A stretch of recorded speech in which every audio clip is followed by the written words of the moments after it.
This video lasts as long as it takes to spend $100 in Myanmar, starting with $9.17 for the apartment I'm staying. I'll give you a room tour a bit later. First, you should know a few things about Myanmar and about me so we stay on the same page. Myanmar, formerly known as Burma, is a Southeast Asian country with beautiful nature, unique blend of tradition and spirituality, really great food and friendly people, and very complex history. Myanmar has suffered decades of repressive military rule, very few foreigners visited Myanmar, and the country was generally unknown to people due to its isolated nature and political situation. That started to change in 2011 when the country began moving towards democracy. Myanmar's future seemed brighter than ever, millions of foreigners discovered Myanmar, and it could have become another thriving country in Southeast Asia just like Thailand or Vietnam. It all changed in February 2021.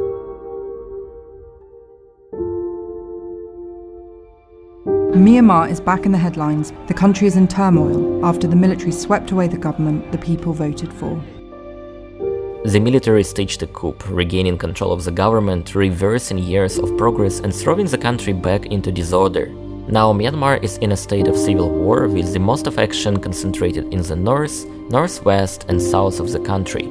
A few areas remain relatively safe, including Yangon, the largest city in Myanmar and where I'm visiting this month. While the country is technically open to foreign visitors, I would not recommend traveling here, and I would not have come here myself, but I happened to meet a Burmese friend. Soon our connection became more affectionate and I wanted to see her country. So I arrived to Myanmar knowing that I will not be traveling much across the country. Instead of that, I decided to focus on exploring Yangon city and experiencing everyday life at a slower pace. That's what this video is about. Slow, everyday moments that I experienced over a few days of filming in Yangon.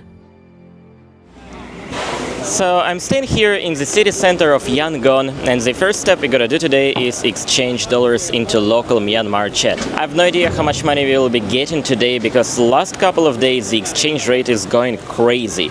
The Myanmar currency is losing its value and every single day the exchange rate is different. Another crazy thing about money in Myanmar, there are 3 different dollar exchange rates.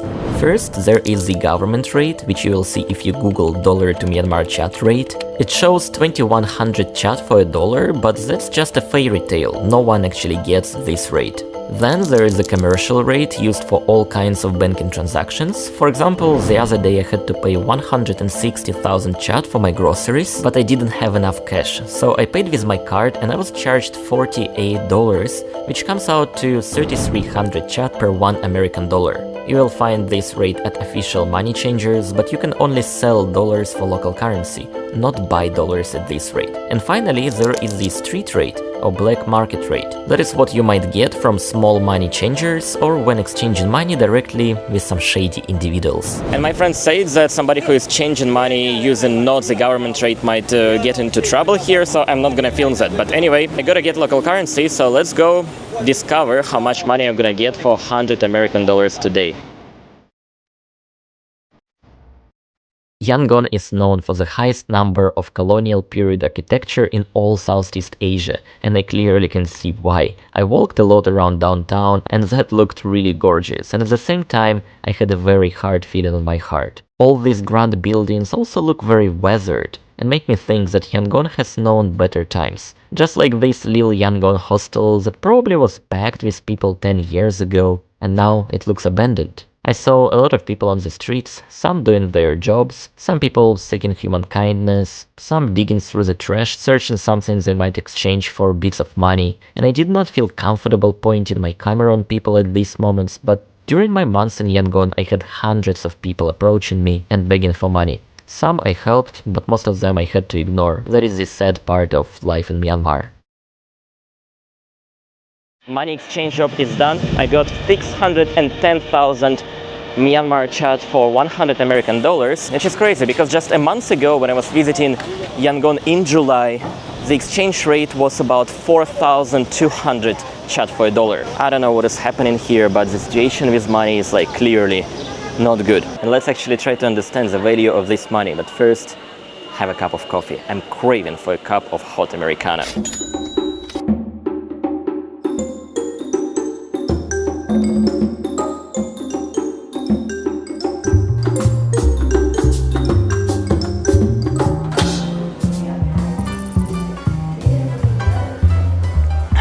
I'm first time having a coffee here, and what a nice place with some kinda artistic vibe. Very close to my home, literally 5-minute walk, but I never been here before. I ordered a cup of hot Americano, which might sound weird to have in a hot, really hot day, but I actually like it, somehow helps even in a hot day. I paid 3,700 Myanmar kyat for the cup. It's not the cheapest cup of coffee I had in Myanmar, but it's definitely one of the cheapest ones. Now let's talk about the income of local people. I had a few conversations with my friends, Burmese people, and they said, Niki, if you go to a supermarket or a cafe or coffee shop, you see people working there, most likely they make anything between 300 to 350,000 kyat a month. And then I did some more digging and I found one very interesting document about the increase of minimum wage in Myanmar in August 2024, so it's like very recent. Right now the minimum wage for, let's say, a government factory worker will be 6,800 kyat, not per hour, but per day. With today's exchange rate, it sounds really insane. Also making me kind of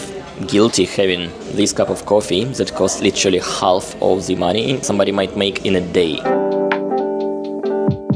It is such a nice coffee time, just sitting here, staring to the window and seeing how people pass by, how they look, what they do. It's very, very different to what I get used to see in my hometown. This daily coffee is what keeps me sane. No matter what mess is going on inside my head, it all stops once I take the first sip of Americano, and that is the time when I watch the people around me, do some journaling or check my social media, replying to the messages you guys sent me. Here's a not so fun fact about the internet in Myanmar. It's heavily censored here. No WhatsApp, no Twitter, no Facebook, no Instagram, and of course numerous news platforms are blocked here. Nearly everyone in the country uses various VPNs to stay connected and secured, and I have a great recommendation if you need one too: Proton VPN. I genuinely appreciate this company and their approach. They are not sponsoring this video, however, if you sign up with my link, I'll get an affiliate commission, while the price for you remains the same. Now let's go for some grocery shopping. I called for a taxi, and of course I've got another Toyota Fielder. In my previous video about Myanmar, I mentioned that old Toyota cars, specifically Toyota Fielder and Toyota Probox, are the most common taxi cars in Myanmar. I also said that Toyota is a Korean company and received hundreds of comments saying that it's actually Japanese. Thank you for correcting me. Of course, Toyota is coming from Japan. Thank you.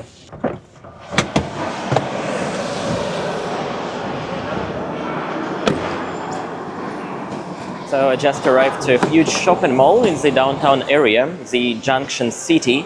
There is a big supermarket upstairs on the 4th floor, and this place looks like any other modern shopping mall anywhere around Asia. Like, there's a lot of international brands mixed with some local brands that import a lot of Korean or Thai products. A few days ago I came here trying to figure out if the prices for foreign goods are same as abroad or it's cheaper here due to the exchange rate, and the prices here are identical or actually higher to what I could possibly pay for the same things, let's say in Thailand or in any other countries.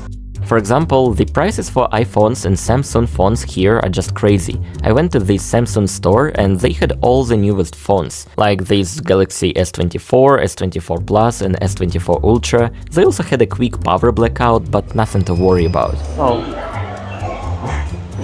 The real shock came when I saw the price for this S24 Ultra, 9,715,000 kyat for this 512 GB version. If I bought the same phone in the US, I would spend $1,420, but here in Myanmar, even with the best black market rate, that's around $1,600. And if I used my bank card, I'll be charged $2,940. As for the iPhones, the store doesn't even bother printing individual price tags, they just print the updated prices on a single sheet of paper every day. You can pause the video if you want to see the prices for all products on August 17th. Now let's go grocery shopping.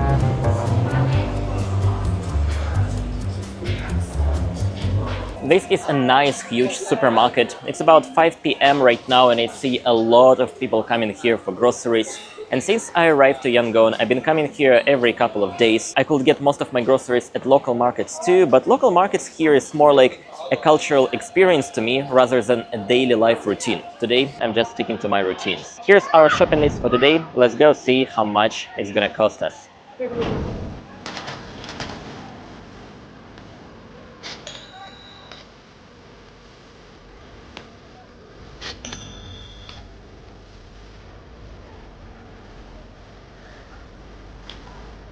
We have a huge section of fresh food here, the vegetables, the fruits over there, all kinds of meat, all kinds of ready food.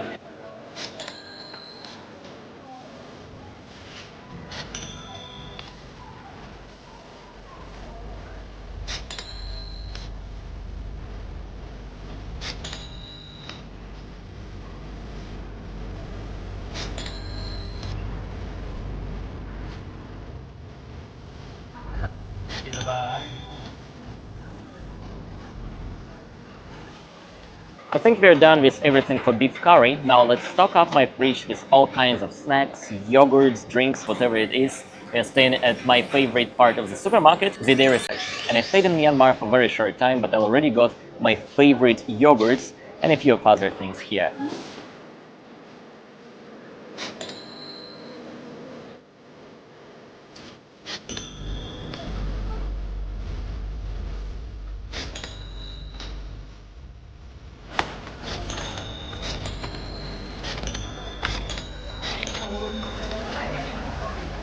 I think we are done here. Now let's go pay for everything that I got here. I have no idea how much it's gonna cost me. Local prices are still very confusing for me, but I'll estimate everything maybe around 10 American dollars.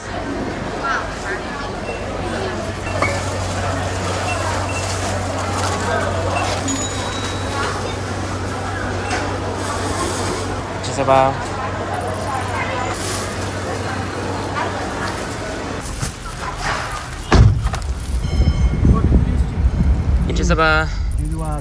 This is my second floor apartment and the entrance is here.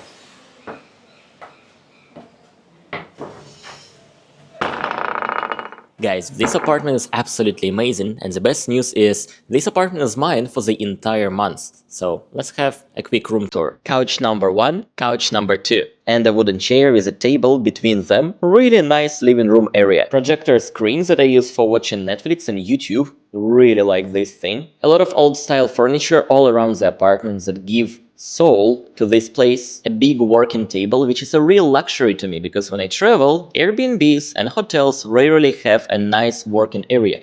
This one is great. A simple kitchen with really huge kitchen island, and that is a game changer. When I travel around, I really miss cooking, like the process of cooking and eating your own food. Having a real comfortable kitchen where I can spend time like just cooking something what I like is a real luxury to me too, similar to that working table. In this room I do my laundry, and also there is a tiny guest restroom.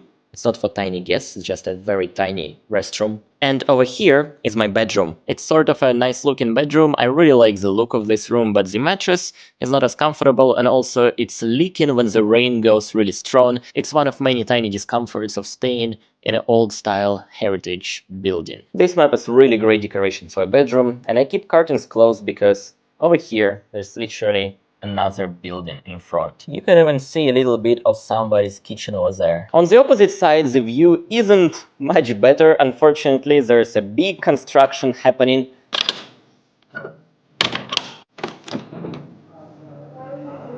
Yeah, on the opposite side there's a big construction happening, and it doesn't make that much noise, but also it doesn't look that great. So there isn't much view from this apartment, that's why I keep the curtains closed nearly all the time. And these electric wires are wild. I literally could touch it if I wanted.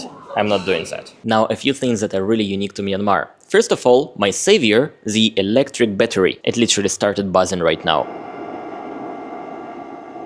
Yeah, please buzz more, because it means it is charging and it will work really hard when we will be having electricity outages. It's happening every single day here all around Yangon. For example, in the area I'm staying, we have no electricity from 8 AM to 1 PM or from 1 PM to 5 PM. This is the funniest laundry bin I've seen in my life. Also a little bit creepy. The first time I saw it, I was like, wow, this frog is gonna eat all my dirty clothes now.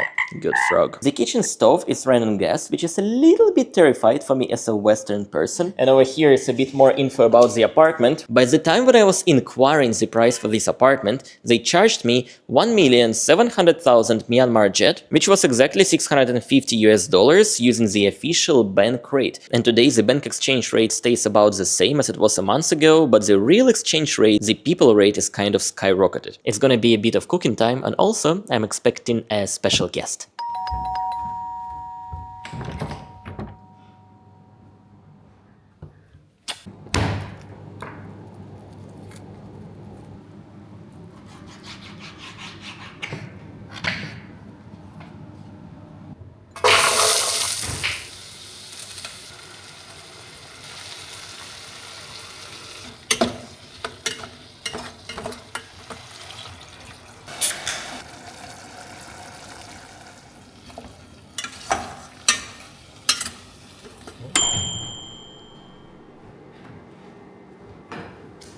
That's a perfect evening. Some food, a person I like, some Netflix.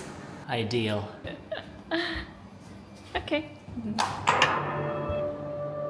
You know, this day is a very typical day in my life. A little slow, maybe uneventful, but full of peaceful joy and small discoveries. Tomorrow, however, will be quite different. I'm starting the day with a little over $81 in my account, but let's subtract 55,000 CHAD for today's apartment rental and another 4,000 for a taxi ride to this place. Second day morning, I'm meeting up my friend Johan, the guy from Austria that showed me around last time I've been to Myanmar. We're having a morning tea in this local neighborhood, probably having some breakfast food too. I think he's sitting over there. Johan has lived in Myanmar for over a decade, and what he does here is truly amazing. The last time we met, he organized a cycling campaign and raised thousands of dollars for Sony International. Today, Johan invited me to experience a more real side of Myanmar. We will visit a local market, take a walk through the slum area, and make a long way to Sony International Centers, where we will see what they actually do here, helping children from the slums. And we are starting at a Burmese tea house. It is a perfect place for enjoying some Burmese breakfast food with a cup of tea or coffee. Johan recommended me to try mahinga, fish soup with rice noodles, and I also ordered a strong cup of Burmese tea. So we get number 6 to put on the table, and this place is massive. There's so many guests all over the street. So what I got here is called mohinga. It is basically fish broth with some noodles and these bean fritters, really crunchy things, and some other little things like this onion. It comes together with a tiny bit of this green thingy. Coriander. You know, yeah. I always forget what is that called. Coriander. And it comes with a little bit of coriander. And I also ordered a cup of local milk tea. And you just got something else. What is that? Ujo. It's a toast bread. It's like kind of French toast, Myanmar version, baked with egg. Is it soy milk on the toast? Oh, it's condensed milk. So really tasty.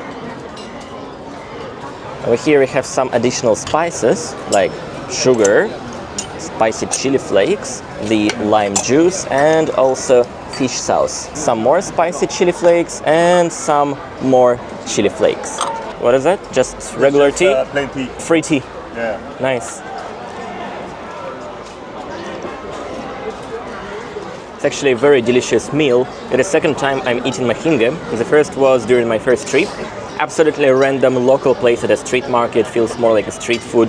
This one costs actually double the price and tastes twice as delicious. Different parts of the country, they have different style mohinga. Are we having the Yangon style mahinga? That's the Yangon style probably, yeah. Yeah, tastes very good.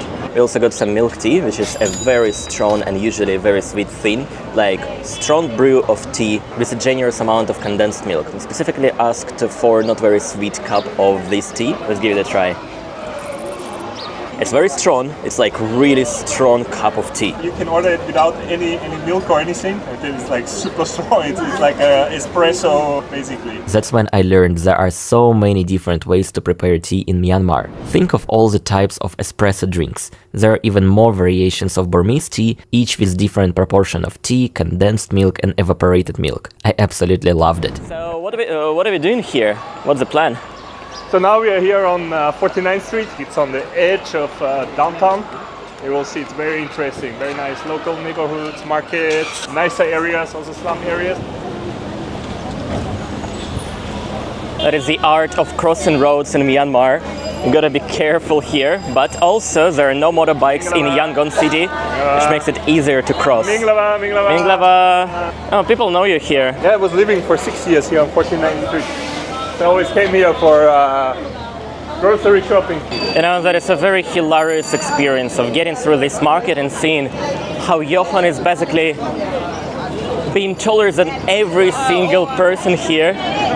And usually I feel like that, but now I feel small. Do you have a nickname, like in Burmese? Oh, of course. Asheji means the tall guy. That tall Austrian guy.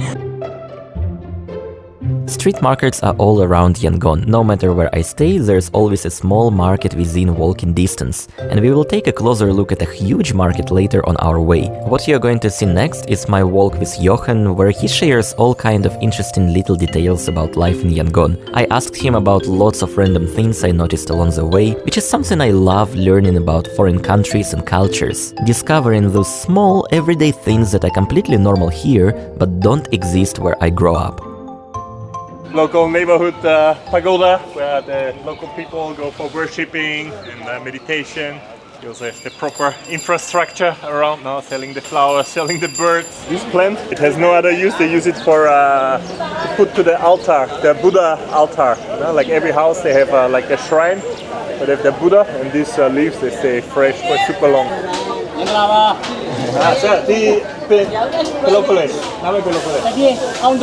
Around the city I see a lot of water bottles like this. Can you explain what is that for? For the old Myanmar tradition, like you find for the people who pass by, like this usually the owner of the tea shop or the house, and they put these water bottles outside so everyone can help themselves to a cup of water.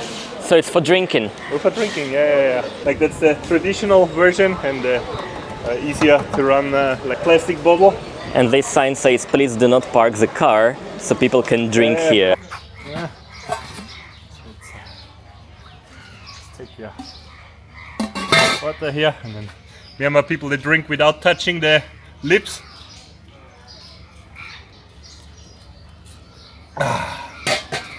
Wonderful.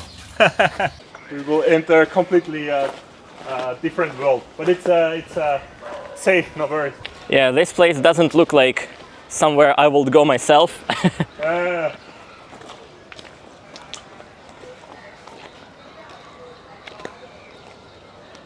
can believe it. They closed the gate. There was you could walk through here. So we initially wanted to go through this door, and it's kind of crazy what they do in Asia with this kind of constructions. They put the sharp glass on top. You found another door. Yeah, I know. You can step on here really and then go. You can have a look. They tore down. There was a big slum area. They tore down everything. Because here, when I was on 49th Street, there was always, you see these kids coming, no, like with the bags, they collecting the empty bottles and cans. So I would always keep all the bottles and cans and give it to the kids. And they actually they live here, no. So I knew them. So I was always welcome when I visited here. So we can come here from the other side. Yeah.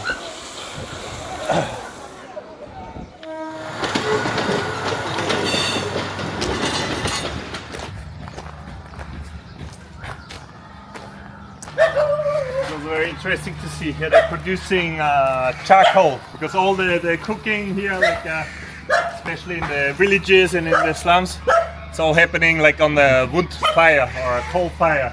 So that's a very cheap, low quality coal.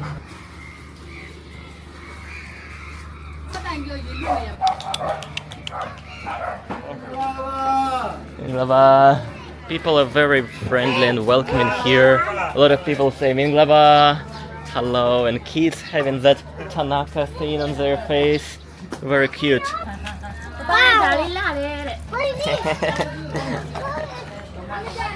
Penene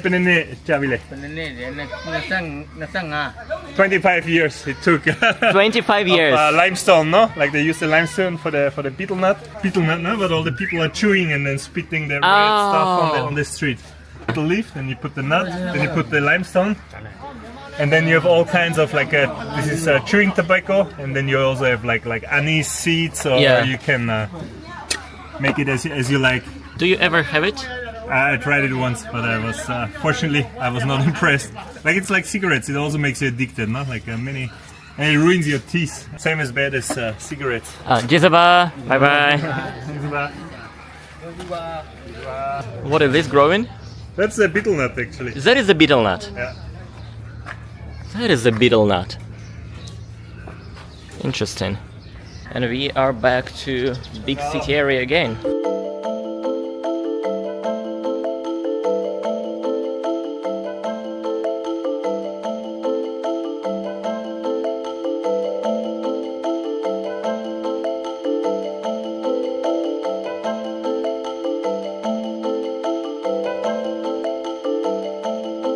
This lady sells a lot of local things like this Tanaka wood. I already showed in the last video. Basically, people rub it together with water to produce the paste and put it on the face, cover the face to protect from the sun, from certain illnesses, and also to make it look more beautiful. She also has this kind of beans for sale, very fried, very oily. And there's another very local thing. It is tea leaves, and I tried it a couple of times. It's really, really delicious. There's also a new way of doing Tanaka.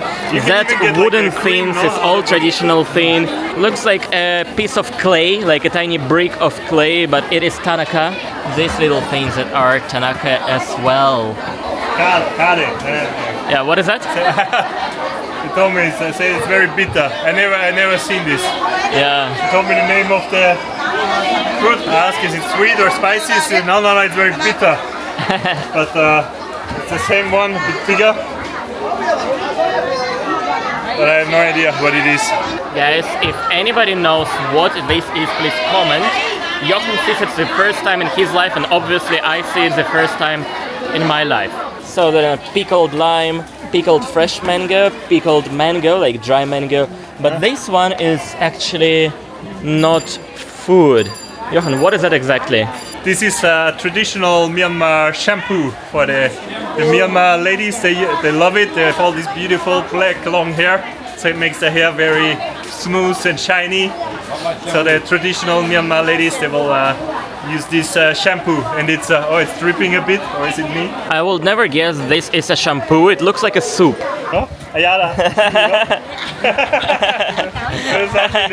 Jochen is very good at flirting with market ladies. Professional. Oh, that is how rice is sold in Myanmar. All different kind of rice, different qualities, where it comes from. Like this one is Shwebo. Shwebo is near Mandalay. Is it the eggs sold by single piece? Yeah, exactly. One single egg? One egg, 360 chat. So this one is 360. Yeah. 360 for one single egg. Still very reasonable for foreigners, but for Myanmar people who are in Myanmar chat, everything has become crazy expensive. Like here, the cooking oil, you see they even had to secure it here, so no one will. Oh yes, so they cannot take it. Yeah. So it has become really rice, cooking oil, eggs, like the very basics. It has become through the inflation. We had 300% inflation in the last 3 years, so it has become unaffordable. If you earn dollar or euro, Myanmar has become super cheap actually. But if you earn Myanmar chat, life has become unaffordable for many. So that's also a big part of our work at Sonne now, like because the people they simply cannot buy the food anymore, like the most basic stuff.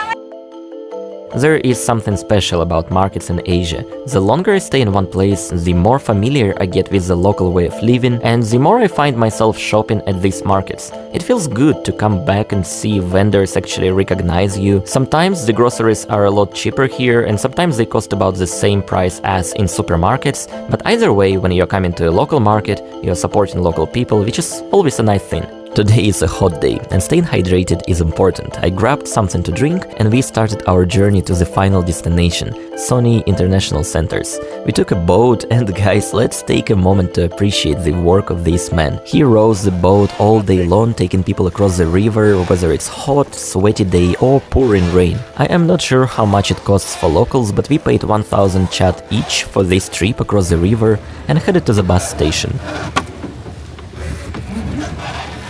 Jisaba. Thank you. Bye bye. Thank you. Did you see that street barber? Perhaps that's something what I need. See, during the video I touch my hair a lot because they always fall down. I think after this day we're gonna go and visit a barber shop. Gonna cut this down a little bit. Bus station. 100. It's actually gonna be the first time I'm taking a bus in Yangon. Buses are usually overcrowded here, so I prefer taking a taxi, but today we are going away from the city and the bus should not be that crowded. It cost me 400 kyat for our trip instead of 25,000 that I would pay for a taxi. And it is fun to learn that the bus is actually an old Korean bus with advertisement and directions still in Korean. Probably Myanmar buys these buses for real cheap, and I've seen hundreds of them around the city. And that small yellow bus is also a Korean one, Hyundai bus.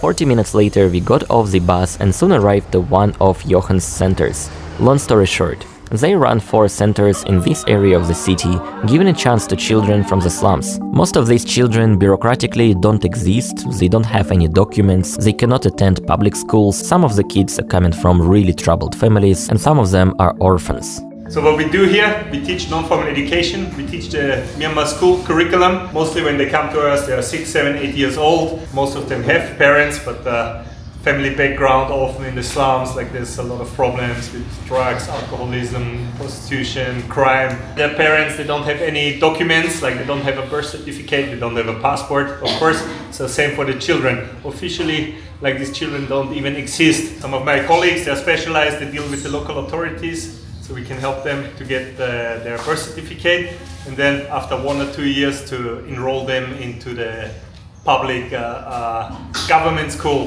We hung out with children for a bit and I noticed that they all have Tanaka on their faces. Once I mentioned it, there was no way out. I had to paint my face too. Yeah, apparently in Burmese culture, this Tanaka powder is not only served to protect your face, but also it looks beautiful. Literally, in their culture, I just look a bit more beautiful now. It is the lunchtime for children now, and I was curious to see what kind of food they get here. Vegetables, soup, fish cake and rice. Simple but healthy and nutritious. A quick prayer before the lunch and the room felt completely silent.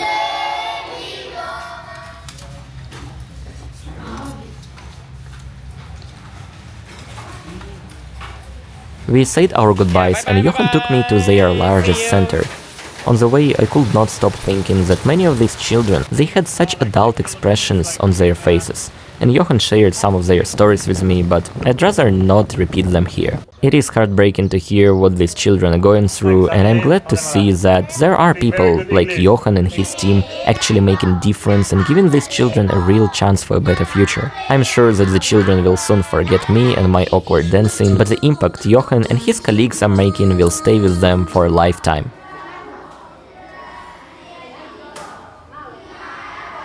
Thank you very much for watching the video with Niki and me and visiting Zone in a virtual way.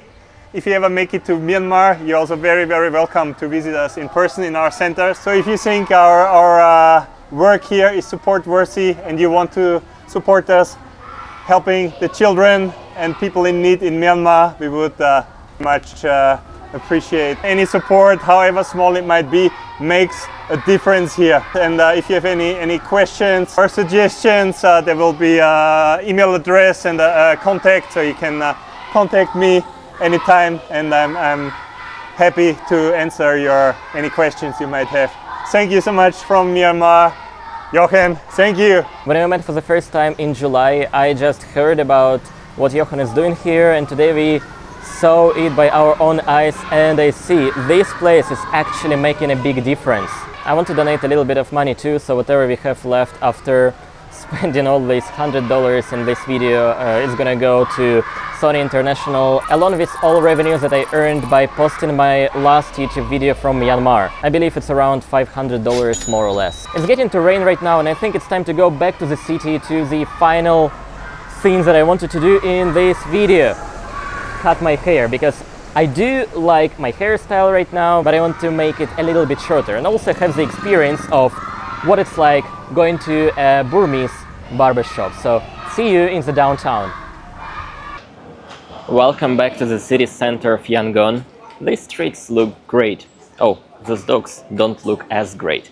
Probably have to walk away from their side. You gotta be more cautious about them once the sun getting down. There's one barbershop just 1 minute away from my home, and apparently that is one of the fanciest barbershops in the city. I chose a regular cut and style for 30,000 kyat and soon met my barber. And I did not expect that he actually can speak good English. What's your name? My name is Harry, sir. Harry. Harry, yeah. Harry, nice to meet you. Yeah, what's your name?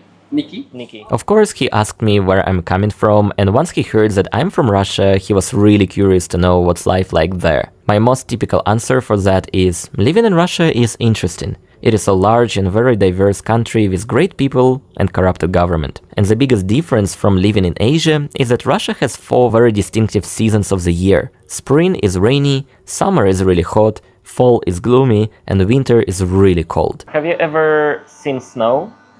No. I want to see the snow. In my life, I want to see the snow and jumping from the airplane. Your dream is to jump with a parachute? Yeah, also to see the snow. I want to go to the Switzerland. I think it's very expensive country, I know, right, Yeah, I want to go one day.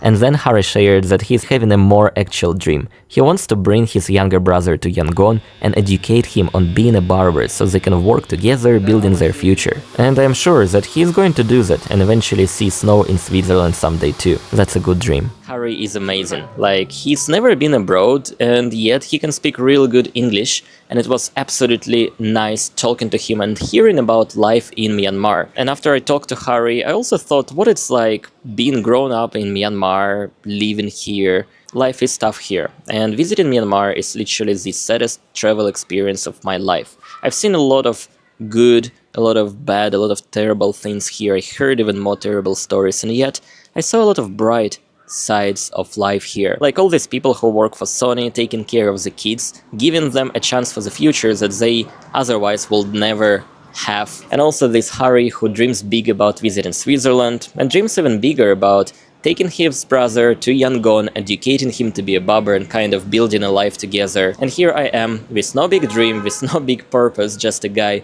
who roams around different countries, seeing what's life like around, and kinda enjoys it. After Myanmar, I'm heading back to Dalat, my favorite place this year so far. It's going to be a quick stop before starting another journey. Thank you guys for being with me, and special thanks to my Patreon and YouTube members. You are really make a big difference for me. Спасибо and пока.